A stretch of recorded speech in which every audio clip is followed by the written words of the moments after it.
In 1942, the United States government forcibly relocated over 112,000 Japanese nationals and Japanese Americans to remote housing facilities called war relocation camps for the purpose of detainment, re-education, and forced labor. Of those interned, 62% were United States citizens. President Franklin Roosevelt authorized the internment with Executive Order 9066, allowing military commanders to designate military areas as exclusion zones. This power was then used to declare the entire Pacific coast as an exclusion zone, forbidding people of Japanese descent to live within these areas, unless, of course, they were held in war relocation camps.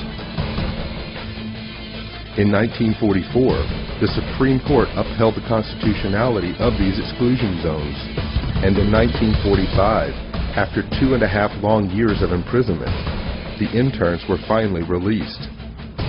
The United States government issued no formal apologies, but did present each former inmate with exactly $25 in cash and a train ticket home, if they were lucky enough to still have one.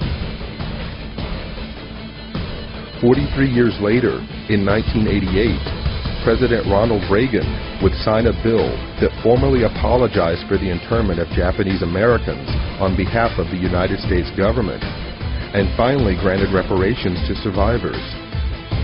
The language of the bill stated that government actions of the 1940s internments were based upon 3 criteria: racial prejudice, wartime hysteria, and a failure of political leadership. So what is most important in this bill has less to do with property than with honor. For here we admit a wrong. Here we reaffirm our commitment as a nation to equal justice under the law. In 2001, following the attacks of September the 11th, our government again went into open roundup mode, detaining and imprisoning thousands of United States citizens, again seemingly based upon the same 3 criteria used to intern Japanese Americans: race prejudice, war hysteria, and a failure of political leadership. Let there be no argument. The United States government has put its own citizens in detention centers. The justifications for doing so range from personal prejudices based upon political and religious grounds to wartime frenzies and fears of future terrorist attacks. In a time of great crisis, the impossible becomes possible. Is it possible that internment camps are being built in the United States today? Is it possible that history will repeat itself?